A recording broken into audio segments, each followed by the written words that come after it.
inflação não é tudo igual e isso vai dar um nó nos bancos centrais. Você está acompanhando o Curadoria de número 30. Em um dia de divulgação de inflação ou inflações no Brasil e nos Estados Unidos, uma coincidência coloca na mesa que os bancos centrais daqui e de lá terão mais problemas agora do que imaginavam que teriam anteriormente. Sim, esse é o início do choque de custos que todos nós estávamos esperando, advindo do conflito no Oriente Médio, né, das questões todas que acontecem no Irã nesse exato momento. Em termos de inflação cheia, esse conflito, apenas no mês de março, adicionou 0,9% no Tio Sam e 0,88% aqui no Brasil. Mas a coincidência não é essa, não é só do número ser parecido, 0,9, 0,88. A coincidência é que a inflação cheia subiu, agora nos Estados Unidos ela está em 12 meses em 3,3%, e aqui no Brasil está em 4,14% em 12 meses. Só que nos dois lugares, apesar da inflação cheia ter subido, a inflação dos núcleos desacelerou e enfraqueceu. E o núcleo de inflação, de acordo com uma definição dos anos 2000 do Banco Central do Brasil, núcleo de inflação é uma métrica que permite que o Banco Central acompanhe a inflação de uma maneira mais fria, vamos dizer assim, porque através dessa métrica você consegue observar a economia real tirando aspectos que são mais voláteis, que são mais esporádicos, né? Então, quer dizer, a inflação cheia, ela é a inflação que é utilizada para a tomada de decisão dos bancos centrais, tanto no caso dos Estados Unidos quanto no caso do Brasil. Mas essa inflação dos núcleos, vamos dizer assim, ela é a queridinha dos bancos centrais, se a gente puder reduzir a uma expressão. E essa situação, né, em que a inflação cheia sobe, mas os núcleos continuam enfraquecendo, coloca uma camada adicional de periculosidade nas missões dos bancos centrais, tanto daqui quanto de lá, por um motivo bastante específico. Se os núcleos de inflação estão desacelerando, isso aponta para o fato de que a política monetária está sendo eficiente, de alguma maneira, em levar a inflação para a meta. E isso significaria, teoricamente, que mais cortes de juros estão por vir.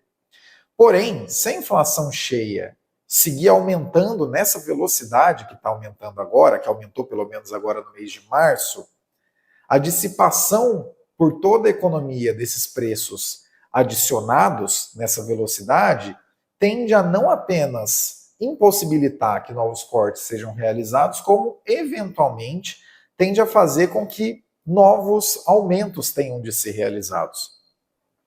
Conforme nós conversamos no episódio 27 do Curadoria, aquele de nome Super Quarta de Olho no Oriente Médio, a situação é um pouco mais complicada nos Estados Unidos do que aqui no Brasil nesse aspecto. Porque se nós temos de um lado um juro em um campo muito restritivo por aqui, por lá o juro já está parelho com o que se espera no futuro, né? Já conversamos aqui algumas vezes, mas é sempre importante relembrar. A decisão de juro tomada por um banco central é o juro do curto prazo.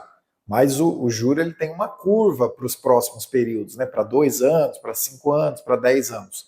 Aqui no Brasil, a gente tem uma Selic agora, no momento que essa gravação está sendo realizada, em 14,75%.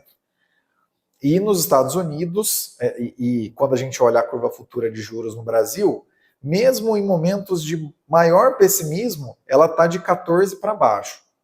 Né? Em momentos de maior pessimismo, ela anda de lado em 14 durante 10 anos, mas ela está de 14 para baixo. E nos Estados Unidos, a curva de juros futura ela já aponta para um nível acima do que os juros estão agora. Né? Ou seja, como também já tivemos essa conversa em um outro episódio que vale a pena você voltar para entender qual que é o juro que realmente importa para você tomar decisões de longo prazo, mas isso significa que nos Estados Unidos, na atual conjuntura, existe mais chance de terem de aumentar juros do que aqui no Brasil. Aqui provavelmente o juro vai só andar de lado por mais tempo ou descer mais devagar. E também nos Estados Unidos, o que adiciona um novo ponto aí delicado, que também já foi discutido em alguns outros episódios, é que esse próximo banqueiro central foi escolhido pelo Trump por concordar, e segundo o próprio Trump já falou sobre isso várias vezes, ele foi escolhido a dedo por concordar com a tese dele de que os juros estão muito altos, mesmo num cenário em que a inflação acabou e aí o juro poderia cair bastante, e que o Powell, atual banqueiro central dos Estados Unidos, só não faz isso por ser incompetente e lento. Os bancos centrais, tanto aqui quanto lá, contam com equipes bastante capacitadas e que rodam cenários e modelos diferentes com bastante cautela. Mas mesmo assim, as próximas decisões vão ser mais complicadas, vão ter de ser mais meticulosas, não apenas no campo das próprias decisões, como também na comunicação delas, em atas, comunicados e qualquer outro tipo de comunicação que venha a ser feita. E no final das contas, tudo acaba dependendo do quanto o conflito no Oriente Médio ainda vai ser esticado. Porque um detalhe que é importante, que vi recentemente em alguns pontos, e notei que ainda não tinha sido trazido para cá, para essa discussão que a gente tem aqui. Os navios, quando saem daquela região, eles não saem numa velocidade super avançada e chega em 3, 4 dias. Eles saem daquela região e, dependendo do destino, eles demoram até 40, 45 dias para chegar. Isso significa que, segundo várias previsões estão apontando, no dia 15 de abril será o último dia que os navios que partiram daquela região e passaram pelo Estreito de Hormuz antes da região ser fechada, no dia 15 de abril em diante, param de chegar navios. Né? As previsões dizem que até o dia 15 de abril chegam os últimos navios e depois para de chegar. Então, assim, ainda que a situação seja normalizada, enquanto você está ouvindo, acompanhando esse episódio, pelo menos 30, 40 dias, assim, sendo muito otimista para a situação ser revertida, sabe? Só para saírem os navios que estão parados ali e eles chegarem aos seus destinos. Mas durante esse período fica aí uma escassez de todos os navios que não vão chegar nesse intervalo de tempo. E quando a gente para pensar que foram destruídas diversas estruturas produtivas, né, de extração de petróleo, de refino de petróleo também ali da região, talvez esse problema se arraste por mais trimestres. Segundo o que o mercado tem levantado, espera-se que o efeito de arrasto de custos que toda essa situação trouxe para o mundo se dissipe só depois do final de 2027. Então, quer dizer, uma situação que ainda se arrasta por um tempo razoável. E fica aqui a grande pergunta de ouro.